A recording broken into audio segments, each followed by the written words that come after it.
Okay, here we go. Episode 41, and I have Hollie here. Hollie, how are you doing? Great, thank you.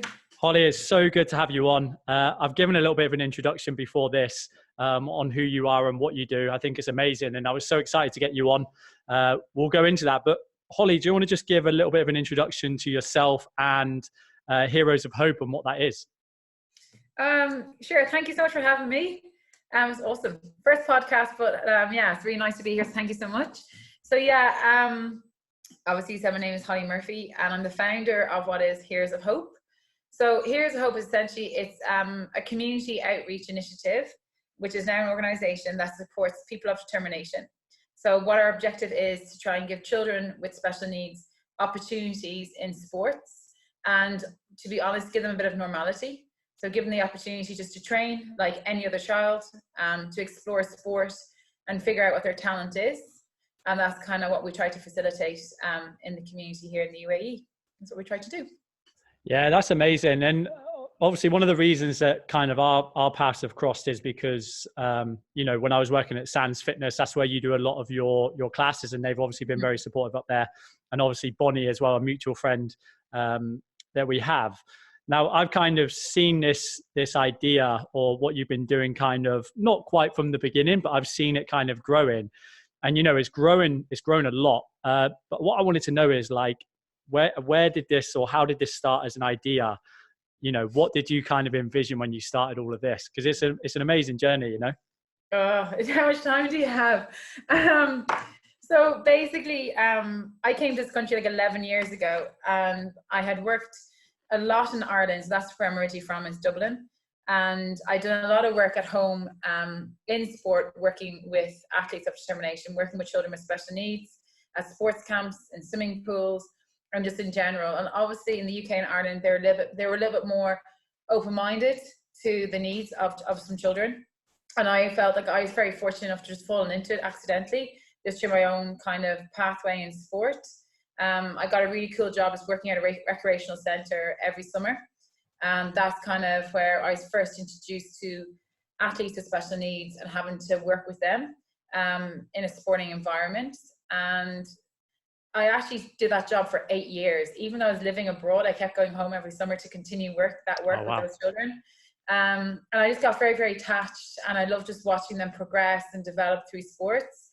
And in general as well, the relationship I was building with them and the families. So for me, it was just, I felt very fortunate and very lucky to have had that chance at such a young age. However, when I was at that time, I was living in the UAE, I noticed as a teacher, I was working as a PE teacher, there was literally no children in schools. I never saw them in the mall. They were never around. And I was like, in the UAE, I was like, where are these kids with special needs? Because often you might see them at home in the UK and Ireland, like in the shopping centre, perhaps working in McDonald's, like they were quite visual. But out here, it wasn't really something that you saw all that often. So for me, it was kind of, it kept playing in my mind a little bit. And then I started settling more into my career. And then I took up a job actually in Dubai. And that was the first school that I was in where they actually had children with autism and Down syndrome. And it was awesome they're in the school and they're in a mainstream environment. However, during my PE lessons, these children were always taken out of my lesson. And that for me was really, you know, disheartening, because personally as a teacher, I wanted them in my class. Yeah. Because I feel children with special needs, that's where they can be most expressive and they can be most themselves, because a lot of them have all this built up frustration and energy, and this is actually a safe place for them just to offload that stress. But unfortunately, due to like them having academic needs, they were always taken away, and that time was thrown into them trying to get them more structured or an adapted curriculum. So what I started to do then was I spoke to the special needs teachers in that school, and I said, can I put on like an after school club just for these kids? So at least they're not missing out in PE every week. And they were like, okay, if this is something you're prepared to give extra time to, go ahead and do it. So we did. I started to do a very small after school club every Thursday, and I had about 6 kids in the school that would come. And then I decided that I needed a little bit of help, because even though those kids, you know, were coming, they did have needs and I needed extra support. So instead of using teachers, because already, as we know, teachers in general out here, like there's no under with like additional work, and it's very hard to ask them even for more help. So I actually asked the secondary school across the road, there's some kids there doing the Duke of Edinburgh, and I asked those kids if they'd be interested in coming on board as my junior coaches and to help me with these kids. And lo and behold, they came along, and they came every single Thursday. So the program actually was really, really nice, and we had a really nice time. And then I decided to do a bit more research, and I'm like, there has to be more kids with special needs, but where are they? Yeah. And that's when I discovered the centres, and a very nice lady, she was the one who actually brought me to some of the centres in Dubai. And to be honest, when I went in, it was a bit shocking initially what I saw. And there's a lot of children in a very small cloistered environment, and many with extreme needs, and the centres were doing everything they could just to support them. But often, like, they had no sports, that didn't exist. These kids had zero access to sport or a coach or anything that I would say classified as normal. So basically I just said to the centre, I said, look, I'm more than happy to come in and just volunteer my time and just putting together like some form of program for them. So I started then just volunteering my own time, just popping in on the Saturday, or if I had like free time, especially during Ramadan, I'd pop in during Ramadan, see the kids, and to be honest, I was just making up games as I could, give them a few beanbags and a hula hoop, any kind of movable equipment that I had, I just brought with me, and I was just kind of adapting the games as I could. But then I realized that the centres are just not equipped for sport. Yeah. You know, the kids were often getting a beanbag and throwing it over the wall. You're like, oh, there goes the beanbag. Or the ball has been chucked away. And I'm like, oh, there goes the ball. And you wouldn't have to find it out in the streets somewhere. So I was transferring jobs, and I got the opportunity to work at another school. And before I took up the position at that school, I said to them, look, I am prepared to take on this position and this role as a teacher at the school. However, I'd like to launch a unified sports program where we've got kids with special needs coming to the school, you know, like after hours, and we're going to teach them sports. And I'm going to use the students of this school to help me do that. So I had a big plan, and I kind of, you know, wished for a biscuit, and I said, you can't have me unless you let me do this. They were like, yeah. At the time, they didn't really understand, I suppose, fully what I was trying to achieve, but they obviously saw there's a purpose and value behind it, and they said, okay, fine, this is what you really want to do, go ahead, and we'll support you on it. So that was the first stepping stone towards kind of what Here's a Hope is now. So I started off that school, and I invited some of the children from the centres to come. And we started off in our first year with 12 children from the centres coming. I had 5 students from my school helping me as coaches. And then over the course of the last 4 years, it transformed into 70 athletes of determination. Wow. And over 100 children from mainstream helping me as coaches. So, you know, the program grew at a colossal rate, but the reason why it grew so rapidly was purely based on the relationship that was being built between a mainstream child, a child that goes to normal school, and the kids from the centre. They actually became like best of friends. Like a true relationship and a true bond started to build.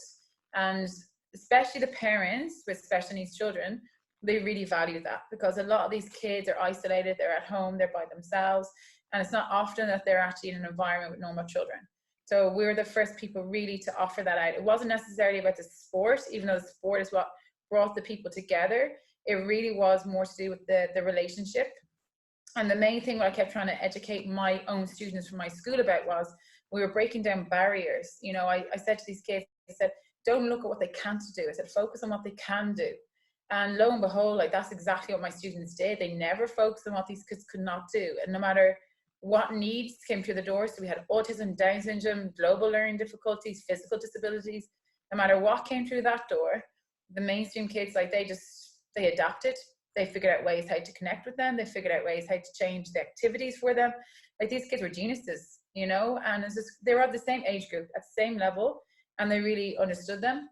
So, you know, from that, like it was really kind of, I feel very fortunate as a teacher to have had that experience and to see those type of connections being built. I think often as an educator, that's something you don't necessarily get to see. And it was definitely outside the classroom experience, but one that like inspired me to want to do more. So essentially, when I started to recognize that we're getting up to nearly 70 to 80 kids with special needs wanting to come every single Thursday, you know, the demand was there, and these kids deserved more sports, but more than just once a week. So that's when I kind of said, right, I'm going to build an additional program. And that's where Here's a Hope came from, where we could try and give them like access to sports, but like on a weekly basis, like, you know, like a normal child gets. Like, you know, we got some of these kids in Dubai who go to rugby 3 times a week. You got kids going to swimming club 5 times a week. You got kids going to the athletics 6 times a week. You know, so normal kids get a lot of options and get a lot of opportunity in sports. So I thought, well, kids with special needs, they also need the same opportunities. They're going to improve and progress and develop. So obviously we don't have any money because it is a non-profit organization. So I really had to become a glorified beggar in Dubai and, you know, go knocking on the doors of some close friends who I already knew who had clubs or sports or whatever going on. And I started asking around if clubs in Dubai and coaches in Dubai were prepared to open up their doors to these kids and to give them a chance to experience what real life is like and real sports are like in a real gym. And I was very, very fortunate to have the likes of Sans CrossFit agree to taking our kids on. And Bonnie in particular, like she's amazing. Like she just jumped straight in, was really, really encouraging and was very welcoming to bringing the kids into the gym and getting them involved. So again, we started off about maybe 15 kids coming to us on a Saturday. Now we've got like up to 25 kids every Saturday coming, plus our junior kids that come as well. So every Saturday for 2 hours, we take over Sans CrossFit Gym, and we have nearly 40 kids coming in the doors with special needs during that time. So it was really fantastic. And then from there, then we got additional support from Ultimate Athletics. We got Lisa Campbell, again, a huge advocate for what we do. She gave us access to the running track at Sports City. So we have and access to her coaches also. So Khaled there every Sunday helping out our kids. So we now have 4 groups going on down there. So we have our top tier athletes. So some of these athletes are actually running up to 3 kilometers a go with Khaled. So they're running pretty hard, like pretty intensely. Then we have our developing squad. So they're kind of learning how to throw javelins, jump the high jump, learning sprinting. And then we have our littles. This is like kids who are 3, 4, and 5 years of age, and they're learning the foundations of athletics. So when you see that happening, it's pretty magical hour down there. And you see, you know, some are top tier athletes with autism running side by side, usually with their sibling. So often it's a brother or sister who's assisting them in our activities and helping them get around that track. So it's pretty amazing when you kind of take a step back and you look at what's going on around you. What we take for granted every day, just the simple thing of just being able to walk or run all by ourselves is something that's very challenging for a lot of people of determination. But by giving them this access to the likes of athletics or Sans CrossFit Gym, we are teaching them that pathway and giving them that independence. And please God, in time, these kids one day will run a race all by themselves. But yeah, it's been a journey for sure. And some of our kids have been phenomenal. And even just before the crisis happened for the COVID-19, we had up to 100 athletes attend a Race Me event. So they all got invited to the Canal Run. And we had a representative, we had athletes in every single age group. So we had them running the 1 kilometer, we had a group of them in the 3 kilometer, we had them in a 5 kilometer, and then the coaches from Heroes of Hope ran the 10 kilometers. So it was pretty amazing to have, like, you know, all tiers there on that day. And, you know, that's 4 years of hard work though to get to that point where we are now entering into events and letting the kids now run and compete and be part of a sporting event. And again, it's not often that these kids get that type of access. So again, Race Me have been pretty amazing in believing in us and allowing us to do that type of stuff. But in general, like, we've got other people like in the community that continue to help us. So Dubai Night Eagles, we set up a rugby program in every Tuesday night. So we've got young players from the Dubai Night Eagles, from the under-16s teams, the boys and the girls, and they come out as junior coaches and they're helping our kids with determination play rugby. Again, a lot of people else sport is contact going on there, but it's a fabulous sport for sensory issues for autistic children, because they get to bang, they get to roll, they get to throw, they get to catch. So again, in fairness, rugby is actually a really nice sport for them just to try out and to get involved. It's not about the contact, but it's certainly about dealing with some of their frustration and sensory issues that a lot of these children do have. Just from that program alone, we've seen a lot of progress for those kids in terms of their coordination, being able to jump over the ladders or banging into the crash pads or hitting the pillars. I was going to say, I'm sure it's really nice for them as well to be able to say, you know, I'm going to play rugby now, you know? Yeah, and it's gas. We've got one fella, our oldest athlete's 38. His name is Richard, but he's Down syndrome. He's also deaf. But he loves his rugby. If I had him earlier on, he would have been a hooker for the Dubai Night Eagles. He's brilliant. He gets stuck in. He's smacking the pad, you know, and there's no stopping him. Like, he's got Down syndrome and he is deaf, but you can see his motivation and determination every Tuesday. He is our rugby man. Like, he loves it, loves it, loves it.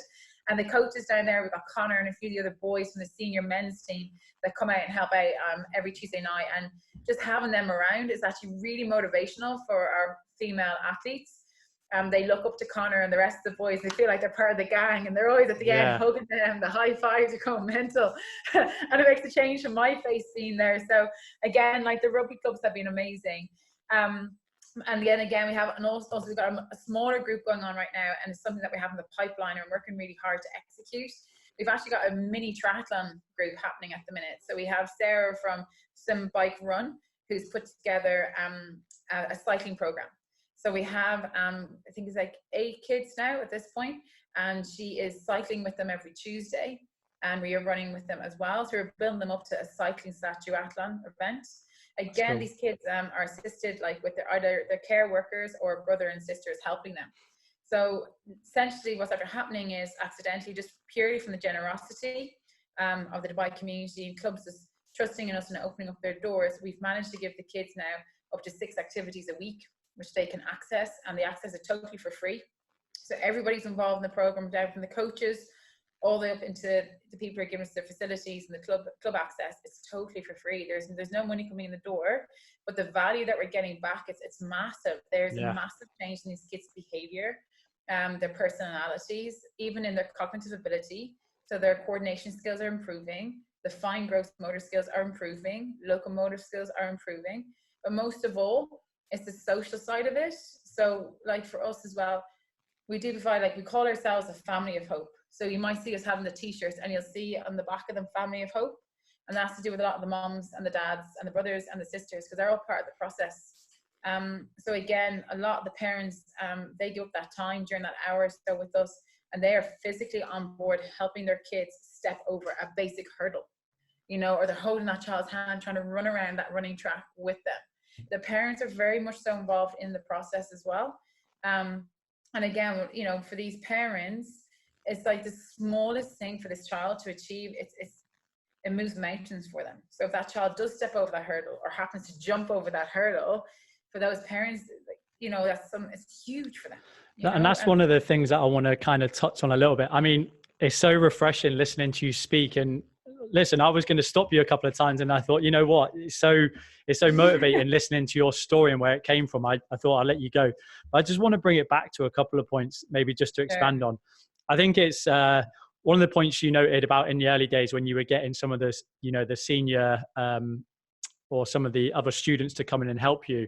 Yeah. You know, that experience is invaluable for them as well, moving into, maybe they're in a position where they want to get into that side of it. You know, perhaps teaching one day or any care worker or something like that. So it's invaluable for them, but obviously for the athletes that you're providing the opportunity with. And I guess just seeing it start out from that school setting, I wanted to ask about, I mean, you've mentioned parents a couple of times, like, correct me if I'm wrong, but like, you know, back in the UK, you know, Ireland, wherever it is, there seems to be a lot of support in schools. You know, there's carers there to help, you know, teaching assistants, that type of stuff that will, you know, that are very active in helping kids get more, you know, participate in more sport and things like that. Is it less so out here? Because I always assume that there's some sort of cost attached to, because it's private schools, it's not, you know, government run schools, that type of stuff. Is it great for the parents to be able to go, wow, we can increase, you know, our child's participation in sport and really help them without having to fork out another 10, 20,000 dirhams, whatever it is? Absolutely. I mean, that's a big reason why we do what we do, and we do it free of charges. Out in the UAE, expats in particular, so people, you know, from all over the world who are coming here and, you know, they're living and working here, the cost of a child with special needs is colossal. They're not just paying obviously for school fees, and then they have a teaching assistant to support them during that time.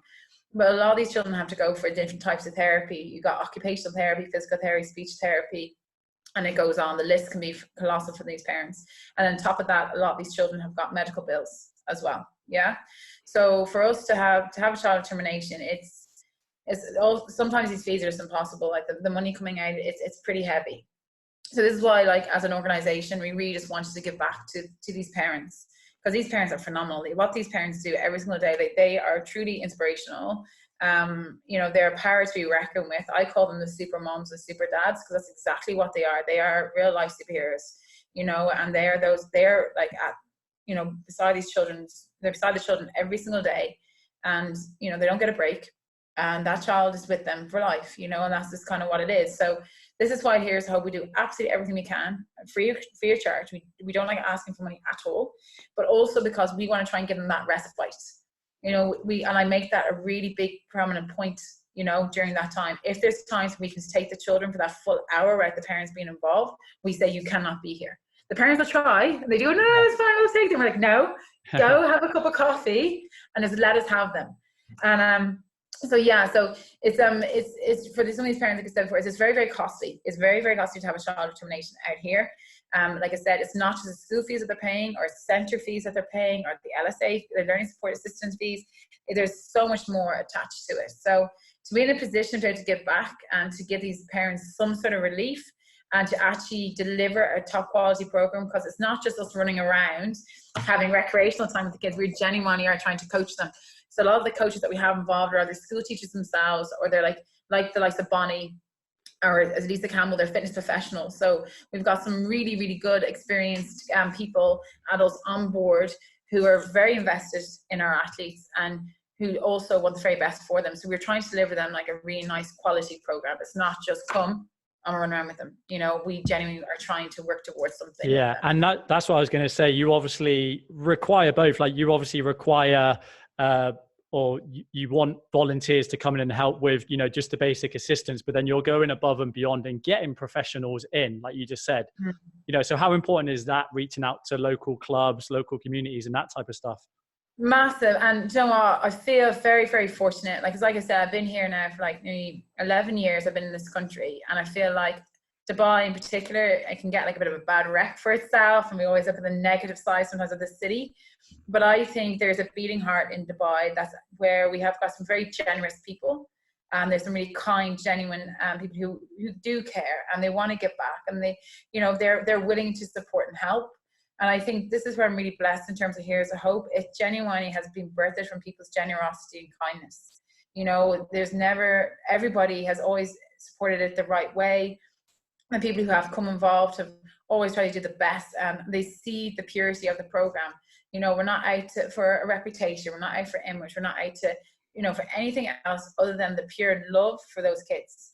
You know, we see them as our family, you know, we miss them. And that's why we've actually set up now live Zoom sessions. So twice a day, every day, we're doing live workouts with our heroes right now. So those coaches, again, are giving up this additional time. So, you know, they're online, they're running around with the kids. Yesterday we had toilet roll being thrown in the air, you know, and, you know, the coaches are they're a huge part of what we do, their personalities, their characters. And like I said, they've got a very special heart to be part of this, you know, and they're giving so much to the kids, and the kids love them. You know, they really do. That's amazing. Yeah. Let's move it on a little bit. I want to know, do you have, because obviously like the Special Olympics comes round, and, you know, there was a lot of stuff. I think it was last year. Yes. I think you were heavily involved in some of that stuff as well. Have you got any budding athletes that you want to give a shout out to, or do you see a transition going through? We had 2 athletes actually go to the World Games last March, and for anybody who didn't get to go to the games, you missed out. For me, it was, and I've been playing sports my entire life. I've traveled the world competing in sports. So sport for me is like the foundations of my life. I've even been to the Olympics in London 2012. But on a world scale, and as a sports event comes, the World Games in March, seeing all the athletes from all over the world participating was by far the most magical experience of my sporting life. I can't even describe or put into words what it was like. And I was very fortunate enough, because I was working with the Irish Special Olympic team. So my own home country, when they came over, I got to be their delegation officer. And then I also had a number of my own athletes involved in what's called the Young Athletes, Special Olympic Young Athletes. So my young athletes between the ages of 3 to 7, they also got to go to the World Games and participate in a demonstration event, because they're obviously the future of the games. So it was really nice to have them down there. That's cool. And then we had 2 of our older athletes, both featured. One of them was a gymnast, and he actually 2, we got 3. Ahmed Abdouzi, and we had Sajid. So Albazi, he got gold for gymnastics. Ahmed got bronze. And then we had Sajid, who went rollerblading, and he came third in his category for rollerblading. Oh, wow. Rollerblading, yeah.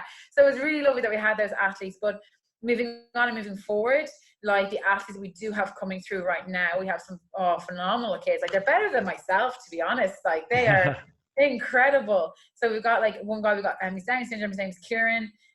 He does sports 6 times a day, like 6 times a week. That's what he does. He's a footballer by heart, but he can sail, he can surf.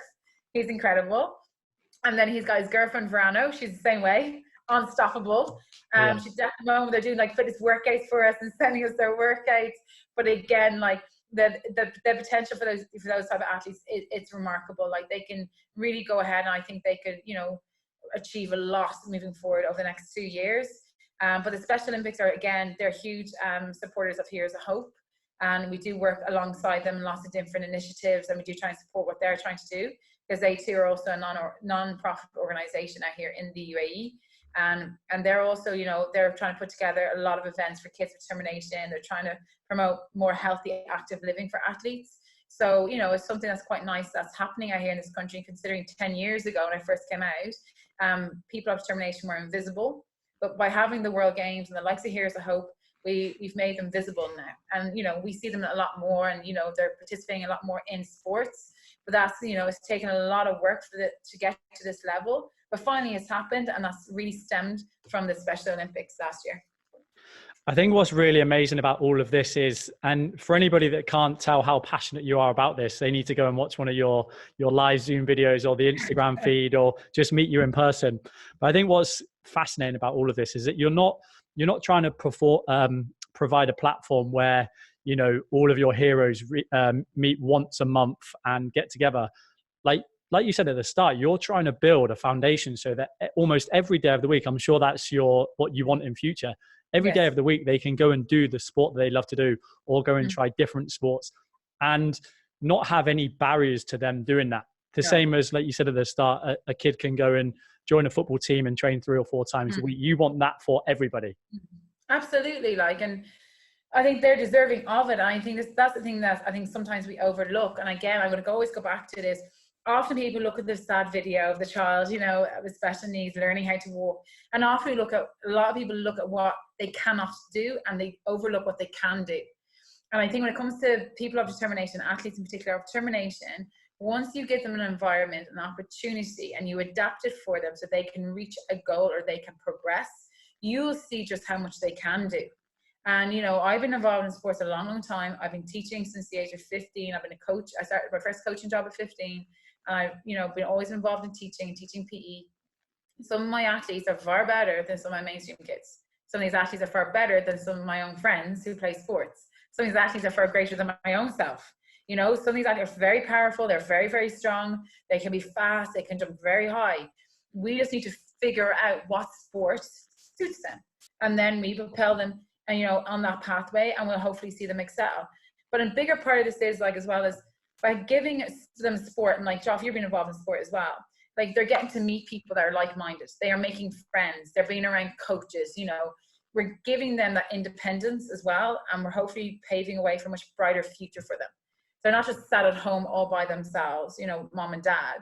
They get to go to sport 4 times a week, where they are around other people. And we're trying to put them into more and more events. We're trying to, you know, I've actually set up a vocational program. So this year I had one of my athletes, Kieran. He actually came to work with me 2 times a week on a Wednesday and a Thursday. He'd come to PE classes with me. He's my teaching assistant.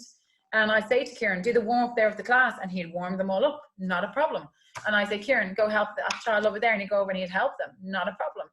Again, it's just giving them an opportunity, and you can just see them progressing and, you know, becoming a lot more confident in their own self, and they see their self-worth. And I think a lot of them deserve that. You know, it's often it's overlooked, and they don't get that chance. But when they're given the chance, you know, they're truly remarkable people. They're amazing. Yeah, when I was back in the UK, I taught a lot of swimming, and it's not something that I did a huge amount of, but I would quite often, you know, end up teaching and doing lessons with the children of determination as well. Just even from like 4 years old, when they've never even been in the water before, And I always found it to be like the most rewarding. And I guess one of the only things that you have to change is actually just giving them a little bit more time and the patience. And, you know, if you're someone who can do that, and listen, most coaches can, right? They can give a little bit more time, be a little bit more patient. Like the rewards are just unbelievable. Yeah, of course. And like, it's funny, like, especially at Sam's CrossFit, I think we had one moment there last year, me and Bonnie, with one of our girls. She was coming to us every single week. Arij is her name, and we we're trying to get her to learn how to jump. So we we're putting down like a weighted plate on the floor, and it started for just stepping onto the weighted plate. And then we're trying to get her to jump onto this weighted plate. And I'm telling you, it took weeks and weeks and weeks. And this kid would stand and stare at this weighted plate, and she would stare at it. She would, trying to do it, and she just couldn't get the head and the body and the coordination to do it. Anyway, one day we were there looking at her, we're like, what are we going to do today? And we had a higher platform now of weights. We had about 2 10 kg weights, one on top of the other. She was looking at it, and she stared at it, I'd say for about 10 minutes. And all of a sudden, out of nowhere, she sprung up onto this weight. My God, this kid's 22 years of age. She's never been able to do it, ever. That's incredible. And we did it that day. We had mom crying, me and Bonnie were crying. We were like, it's such a moment. But like, it's just that simplistic thing, and that moment for that kid meant everything. And again, it came down to that patience, you know, persistence, you know, constantly encouraging them that you can do it. And it's very, very important that you explain to them there is no barriers, there is no limitations. You know, we just need to provide. And if that happens, anything is possible for these guys, anything. And like our dreams and plans, even though I feel like we're still at the foundations of Here's a Hope, but the bigger dreams and the bigger plans, you know, we know what these kids can do, and we want to do so much more. And I'm hoping that the UAE in this country and clubs alike will help and support us in that way, because like I said, we just want to do the very best for these kids and their families. Yeah, and like honestly, I can see the potential. It's, you know, just listening to the story as well is kind of like re-emphasize that as well. Hollie, what I want to ask you is, and you'll probably have to go a few different directions on this. How do people get involved? And I don't just mean, you know, children with determination coming and doing a session, but I'm talking about volunteers, coaches, maybe gyms or fitness facilities, maybe people even wanting to fund different things. Lots of different ways to do this. So we're going to be launching a new program very shortly, actually, with Gym Nation. They're going to help us out with doing please God, the COVID-19 has destroyed us. Yeah. But yeah, we do have some plans with them as well to come on board to do more functional fitness with the kids. So again, it's just, if a gym wanted to get involved, we call them the Here's a Hope venue. Is basically if they want to have a little hub in their gym, Here's a Hope hub in the gym, like Sam's CrossFit would have. And it's literally like, right, we can give you a slot for half an hour on a Tuesday afternoon from this time to this time. And if it's available, we then advertise it out to people of determination. We say, listen to me at this time. Usually either myself or one of the other coaches make themselves available. We do that to assist the gym or to assist the coach with those athletes, because we obviously know them so well. We know their personalities. We've been working with them for years. And also, a lot of coaches I find can sometimes be a little bit uncomfortable or not necessarily sure, like, what do I do? What I cannot do, which is totally normal. That's totally normal way to feel. That's fine. And we're also there to offer the support to the coach. And we kind of break down the barrier and be like, okay, this is Arij, and she's awesome. And if Arij wants to pace the room 5 times, we'd be like, that's okay. That's what she does. And I'm like, don't worry, she'll sit on the bike in about 2 minutes. And they're like, oh, okay. You know, so you just kind of, the habits of the kids, sometimes you just need to make aware, you know, obviously to the coaches, that they don't freak out and go, oh, but I need her to sit down right now. I'm like, no, in her time, she'll do it. Don't worry. And yeah, so we offer support obviously to coaches. In general, a lot of people reach out to us through Instagram. So Here's a Hope, our Instagram page. A lot of people do. They send us a message on the Instagram, and then they pop down and they can try it out and see if they like it and if they can make themselves available on a weekly basis. Ideally, that's better. Consistency is key, because the kids will build a relationship, and you will build a relationship with the kids, and they will respond much better to you. You don't have to every single day of the week, but even a half an hour of your time, like an hour a week, just to pop in and to help us out. We always do need the support. So that's kind of, if people do want to do it, mainly the Instagram or even the email, which is here's a hope UAE@gmail.com. Just email us through as well. So that's basically the volunteering side of it. If a venue wanted to get on board, and again, if any club, so a football club or I know a basketball club wants to get involved. Again, just let us know. We'll advertise it out. We'll get some more parents involved. We'll get some of the kids coming down. We'll support as and how we can. But I just think it's important, again, as a community, that we continue to support and show, give these kids access and see what happens. Like, it would be great eventually in time if we had all these kids competing against each other, like the mainstream kids do. Is this because they're autistic or Down syndrome? We shouldn't be taking away that chance. They deserve it as much as the next kid. So hopefully in time, we have so many Heroes of Hope hooks. They're all competing against each other. We'll have championships, and we'll have coaches, rivals against each other, just like normal life. Yeah, that's kind of what we hope for eventually. That's awesome. Hollie, I'm going to wrap it up there. You mentioned where we can find you, but do you want to just say that again, the Instagram and the website, email? Yeah, so we're heroes _of_hope_,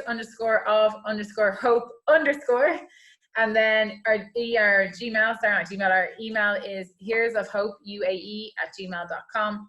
Heroes of Hope UAE is all one word. We also have the website as well. Again, it's Heroes of Hope UAE, all one word. So you can reach us there at any point. If you're a PT, personal trainer, or just a gym in general that was half interested, please come to us. We'll support you, get it all together, and we'll go from there. Yeah, that's awesome. And I'll tag all of that in the show notes. And like I said, thank you so much for coming and sharing your story. Well, thank you for having me. It's been great. Thank you.